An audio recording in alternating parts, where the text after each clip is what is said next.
الله وبركاته. Our topic today is about cough. هي البادي defense mechanism to clear the airway of foreign body and particulate matter. زين.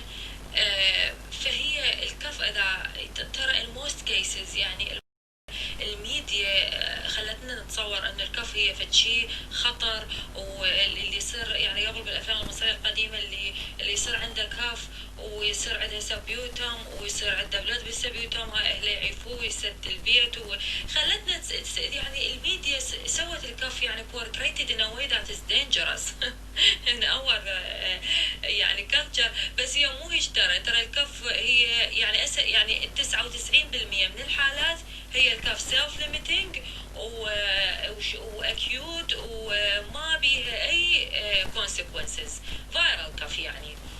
فيعني اريدكم من تشوفون واحد يصير عنده كف يعني you don't have to be concerned. طبعا هسه احنا بانديميك we need to be يعني بهذا، بس يوجوال اذا خلص البانديميك الكف هي مو شغله تخوف، يعني الكف كلش شغله عاديه. زين. فالكف هي البادي ديفنس ميكانيزم to clear the airway of foreign body and particulate matter.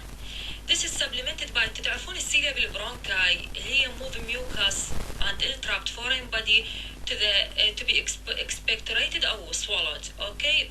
لكن المشكلة الكف مزعجة can be very debilitating to the patient well-being and can also be disrupted to the family, friends and work colleague. يعني المشكلة القحة يعني مثلا الكف لها أسباب، بس نجي نشوفها شنو الأسباب مالتها. البريتش ثوراسيك سوسايتي جايد لاين ب 2019 ستيت. طبعا شنو الجايد لاين؟ انتم هم تعرفون شنو الجايد لاين. شوفوا هسه إذا تريد مثلا تشوف أكو يعني مثلا إذا يجيني مريض عنده أسمة، أو إذا يجيني مريض عنده COPD أو مريض بسكر أو مريض بضغط، أنا لازم أعالجه according to the guideline. يعني هناك مثلا باليوكي يفتح الطبيب جايد لاين ويشوف الجايد لاين. مثلا مال بريطانيا شنو يختلف عن جايد لاين مال امريكا شويه، اكو اختلافات بسيطه. يختلف عن الجايد لاين مثلا مال المانيا فور اكزامبل، يعني بشغلات بسيطه، بس هي المفروض هم كلهم يعني نفس الكرايتيريا. فاني امشي على الجايد لاين. الجايد لاين يقول لي او مثلا علاج اتش بايلوري فور اكزامبل، يقول لي انطي هالقد هيك دواء بهالقد جرعه، لا تنطيني فلان دواء، انطي فلان دواء للحامل، لا تنطيني فلان دواء للمرضع. فهذا يسموه يعني من هاي تسميته جايد لاين، يعني فد شيء هذا. طبعا باليوكي الطبيب اللي ما يمشي على الجايد لاين يتعاقب. يعني اخر شيء بنهايه السنه اكو تقييم سنوي للاطباء او للبريسكرايبر، لان هناك الصيدلاني يوصف ادويه والنرس هم توصف ادويه، فياخذون البريسكرايبر كلهم بسيستم يشوفون ايش قد الوصفات مالته اللاين وذ ذا جايد لاين، ايش قد مشى على الجايد لاين. فاذا 95% وصفاته على الجايد لاين ما يتعاقب، اذا اكثر مو يعني يتعاقب، بس يعني يحاجوه يقولوا له مثلا انه ليش انت بدك تمشي على الجايد لاين. فهذه معناتها الجايد لاين. هسه ان شاء الله افتهم شنو معنات جايد لاين، لان يعني هاي راح تمر عليكم باكثر من مره، ما بدكم تصفنون، يعني شغلات جديده عليكم. اوكي. زين. الكف يقول البريتش ثوراسيك سوسايتي يقول الكف is usually self limiting. بالعاده هي تروح لحالها والريزولف in 3 to 4 weeks، تروح خلال 3 أسابيع 4 without the need for antibiotic، من دون الحاجة للانتيبايوتيك. هذا منو بده يقولها؟ البريتش ثوراسيك سوسايتي. فإذا يجيك واحد يقول لك أريد للكف أخذ علاج واريد انتيبايوتيك واريد اوغمنتين واريد ليفوفلوكساسين، اوكي هو بعد يعني جونا هو مهم ملوث، هو يعرض للبكتيريال انفكشن احيانا، بس هي يوجوالي هي فايرال كف. فالكف كان بي ديسكرايبد از يعني المريض يوصف لك اياها بالشكل التالي. المريض يوصف لك اياها، او حتى من يجي للصيدليه انتم شايفين اغلبكم مثلا صاير عنده كف، فاما يحسها برودكتيف يعني بيها بلغم، تشيستي كف بيها بلغم. نون برودكتيف دراي كف هاي مزعجه كلش، اللي هي تكون شنو بدون بلغم، يعني بس قحه مزعجه. وبالعاده الدراي كف هي تكون ورس ات نايت، وبالعاده الدراي كف تكون اسمى بالعاده، يعني تكون تحسسيه. يعني بالعاده يعني يوجوالي البرودكتيف كف تكون انفكشن وتكون اكيوت. زين. ايش دا يقول many patient will say that they are not producing sputum. هاي كف من نوع ثالث.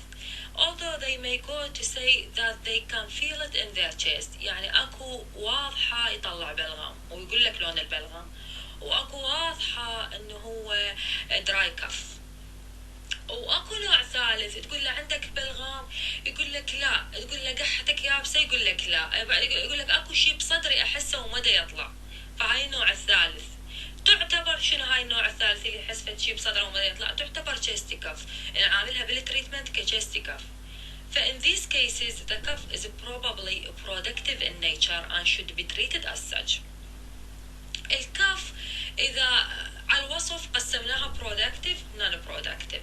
زين اذا نريد نقسمها نقدر نقسمها ايضا تقسيم اخر اللي هو acute sub acute وكرونيك. acute اللي هي less than 3 weeks، sub acute بين ال 3 weeks وال 8 weeks، والكرونيك اللي هي more than 8 weeks. هاي مهمة واجيبها بالامتحان ترى. زين طبعا انا مو انه يجوز اشياء يعني اقول اجيبها بس ما اجيبها، بس اريدكم تعرفون شنو الاشياء المهمه، لانه at this stage انتو it might be difficult for you to identify شنو المهم بالمحاضره حتى تقروا، او شنو المهم حتى تركزون عليه بحياتكم العمليه. فانا احاول اقول لكم واجيبها بالامتحان حتى اخليكم تضبطوه. اوكي يعني احتمال كبير زين هسه عين الصوت اوضح ان شاء الله فارماسيست؟ عيني جريت ملاك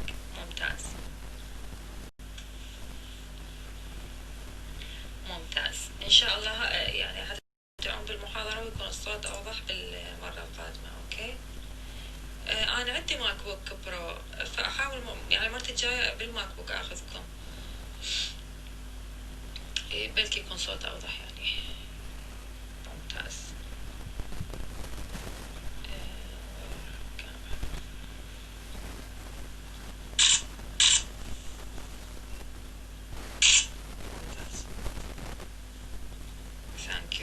نكمل الشرح مالتنا. زين الابيديميولوجي احنا مثل ما قلنا ذيك المره، قلنا بالكوميونتي فارماسي الفيجرز ار هاي. يعني الفيجرز يعني شنو؟ يعني نسبه الناس اللي عندهم كاف. فاحيانا ما نقول نسبه، نقول فيجرز او نقول ريت حتى تعرفون معناته، لان ادري حسبتوا يعني شوي هاي الاشياء جديده عليكم. زين يقول اتليست 24 مليون فيزيت بير يير، يعني بالصيدليه باليو كي يعني اذا حسبوا الفيزيت للفارماسي هي 24 مليون بالسنه يجيهم واحد يشكو من الكف. من هم اكثر ناس؟ هم البري سكول تشيلدرن او السكول تشيلدرن. احنا مو قلنا عاد الطفل بالبري سكول تشيلدرن يصير عنده 12 كومن كولد بالير، يعني هواي. فلذلك قلنا احنا مو كل مره راح نعطيه علاج اللي هي او تي سي ميديكيشن سمباثوميمتيك والانتي هيستامين، مو كل مره راح نعطيها للطفل، لان هذني احتمال ياثرن على النيورولوجيكال ديفلوبمنت اوف ذا بيبي. فهي طبيعي يصير عنده هالقد، يعني هو كل ما صار ادلت كل ما خفت عنده النمبر اوف اتاك او الفريكونسي اوف اتاك اوف كومن كولد والكف. زين السكول children experience the greatest number of cough with an estimated prevalence 7 إلى 10 episode per year. قلنا الادلت 2 إلى 5 episode، شوف ايش قد اقل بالادلت. فالاكيوت فايرال cough also exhibits seasonality. يعني شنو؟ يعني احنا نعرف الابر respiratory tract infection، هاي upper ترى acute viral upper respiratory tract infection، هذا خاف اختصار ما تعرفوه. فهاير انسيدنس سين ان ذا وينتر مانث، نشوف اكثر انسيدنس شو وقت بالشتاء. ليش؟ لوك داون يعني الاغلبيه بردانين، فيقل يصير امبير فنتيليشن، ماكو تهويه بالبيت وهذه او الكولد اير هو ريسك فاكتور لذول الناس اللي عندهم ازمه، اللي عندهم سنسيتيفيتي، اللي عندهم الرجي. زين الاتيولوجي الاتيولوجي شوفوا 90% بالفاست ماجوريتي اوف upper respiratory tract infection هي caused by viruses. من هي respiratory syncytial virus، rhino virus، viral influenza. ب10% هي caused by bacteria. من هم اهم وحده؟ اذا نسيت ستريبتوكوكس نيومونيا، اتش انفلونزي. زين هذن اهم وحده، وكليبسيلا نيومونيا. هذن اهم 3 باثوجين مال الريسبيراتوري سيستم، او ستاف ارياز. ستاف هم significant، احيانا تطلع بالنيومونيا تطلع الزرع يطلع ستاف، فهم significant respiratory pathology. زين الكف شوفوا هنا شلون دا يصير الكف، هاي دا يطق الميكانيزم مال الكف. هاي مو للحفظ بس فهموها، يعني هاي ما اريد احفظ، هاي من الكف ريفلكس لنهاية السلايد، هاي بس يفهم لي اياها شلون دا يصير الكف. عندنا كف ريفلكس بالسي ان اس بالبراين، هو responsible for the cuff protection. اكو ريسبتر موجودة على الفارنكس على اللارينكس وعلى التراكيا وعلى البرونكاي is stimulated by mechanical irritant او thermal mechanism. زين بدليل ان انت مرات اذا اكلت شيء حيل حامض او هذا تقوم تقوح، ليش؟ راح يسوي اريتيشن للفارنكس فيصير ريفلكس كف to try to clear the airway. فيقول neural impulses are then carried along afferent pathway of the vagal and superior laryngeal nerves which terminate at the cuff center in the medulla.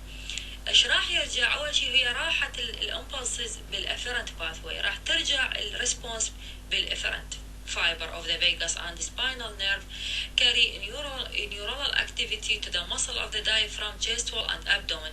These muscles contract and are followed by sudden opening of the glottis which create the cuff. فهاي عين الميكانيزم مال الكف، بس هي ليست للحفظ، بس هيك للاطلاع يعني.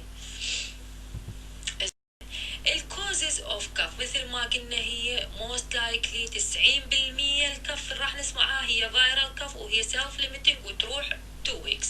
زين اللايكلي كوزز يعني الموست لايكلي هي فايرال كف، يعني وراها بعد اسباب ثانيه هم اجيب الجدول، هم مهم ترى كلش، حيل احب هي الجداول يعني لان بيها ديفرنشال دايجنوزس. يعني يقول لك انت اول ما واحد يجيك للصيدليه اول شيء تسوي عليه تك انه هي فايرال كف ترى، بس احنا we need to exclude other يعني شلون اكسكلود اذر؟ شلون احط نفسي بالسيف سايد؟ اقول له عيني انت عندك امراض مزمنه او امراض ثانيه، عندك سكر عندك ضغط، هو راح يقول لك مثلا لا. وراها تقول له اذا طفل تقول له الام عندها عده اسمه، وراها راح تقول له شنو الادويه تاخذها. مرات الواحد مثلا فور اكزامبل عنده مرض بس ما يدري او ما مركز، من تقول له شنو الادويه تاخذها راح يقول لك اخذ فلان دواء فلان دواء فلان دواء. راح تعرفوا من الادويه شنو المرض اللي عنده، لان احيانا يقول مثلا ما يقول لك بيه سكر، يقول لك اخذ مساعد، بعدين يقول لك اخذ مساعد، يعني يقول لك تقول له عندك امراض مزمنه، يقول لك لا، تقول له شنو الادويه تاخذها، يقول لك ميتفورمين. انت راح تعرف هو بسكر، تقول له ليش تاخذ الميتفورمين، يقول لك والله مرات يرتفع عندي السكر او انا مسيطر عليه بالاكل. فقلت لك هي انت راح تعرف البيشنت الكونديشنز مالته، اذا سالته شنو الامراض اللي عندك، والسؤال الثاني شنو الادويه تاخذ، هذين حيل مهمات، وشنو العمليات اللي نسويها قبل. فاحنا حيل حيل حيل مهم الهيستوري ناخذه، لان اذا ما عندي هيستوري ما راح اعرف اسوي جادجمنت، ما راح اعرف يعني اختار البروبر يعني الديفرنشال دايجنوزس. زين اللايكلي احنا قلنا انه هي الابر ايرواي كاف سندروم اللي يسموه بوست نيزل دريب. هسه نجي نعرف شنو بوست نيزل دريب، هسه اشرح لكم اياها. والسبب الثاني اكيوت برونكايتس، هاي غير الفيرال كف، يعني اكو اسباب ثانيه. اول شيء احنا قلنا الفيرال كف وهي الموست كومن يوجوالي 90%، بعدين احتمال تكون upper airway cuff syndrome، هذا هم احتمال هي نفسها post nasal drip يسموها، يحس البيشنت نفسه يبلع فد شيء ينزل من خشمه ويبلع، يقول لك I feel I'm swallowing something. زين الشغله الثانيه acute bronchitis.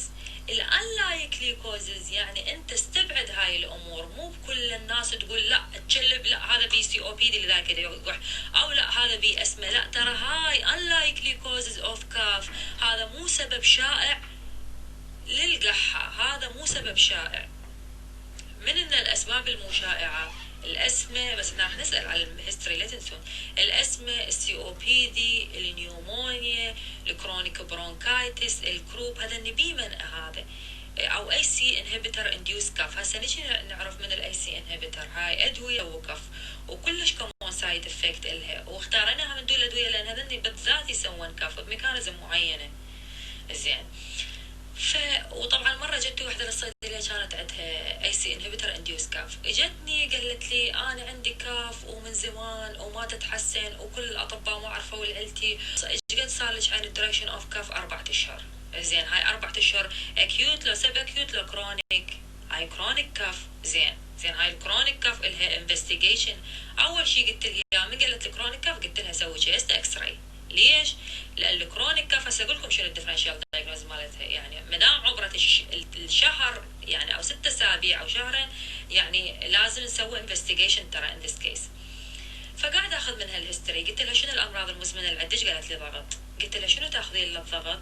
فطلعت لي الدواء مالتها رامبريل هو اي سي انهبيتر. قلت لها شو اخذتي هذا الدواء؟ هي جاوبتني قالت لي قبل 4 اشهر. قلت لها يعني انت من بلشتي تاخذين هذا الدواء صارت عندك الكف؟ هي اول شيء تقول لي اني اول شيء شكوا بي شوفوا ما شو مسوين هم يشكون بها upper respiratory cuff syndrome ف due to fever فمنطيها الكورتيكوستيرويد نيزال سبراي. تقول لي استخدمت هذا النيزال سبراي وما فادني، ما خلي الشراب مال قحة ما استخدمته ما فادني، اخذت انتيبايوتيك ما فادني، رحت لكل الاطباء وما فادوني. الاطباء ما فادوها لان ما اخذوا الهيستوري منها. احنا فارماسيست واحنا ناخذ الميديكيشن هيستوري او ناخذ الديزيز. الطبيب يركز بس على الديزيز هيستوري، ياخذون خطايا الميديكيشن هيستوري بس هم مو their area of interest. بقد ما احنا نركز على الميديكيشن هم يركزون على الديزيز. فقلت لها الميديكيشن تاخذيها؟ قالت لي رامبريل. قلت لها انت شو وقت اخذتي اول بريسكريبشن منه؟ قالت لي اخذته قبل 4 اشهر. قلت لها زين هذا اكو كوانسس انت يعني من اخذتيه بلشت عندك الكف؟ قالت ايه يجوز من عنده. قلت لها اتركي 6 اسابيع هسه تشوفون انتم من واحد يتركه ورا شهرين يلا تروح الكف. فهي ورا ما قطعتها هم كانت تمر تقول انا لحد الان عندي كف. فقلت لها لا طبعا احنا مو نقطعها، هذا علاج هايبرتنشن والهايبرتنشن اذا ما تعالج يسوي ذبحات وجلطات، فاحنا مو نعيفها ان تريتد، لا احنا نبدلها بمكان الاي سي انهبيتر هو اخوه اللي هو ارب. هسه تجون تاخذوها بالكورس الثاني ما اريد يعني اشوه البكتشر عليكم هم هواي تو ماتش. انا ما اريد افوت تو ماتش انفورميشن وراح تكون صعبه عليكم، بس معلومات حتى يصير السيشن ممتع وما تملون بالسيشن. ممتاز حتى يكون السيشن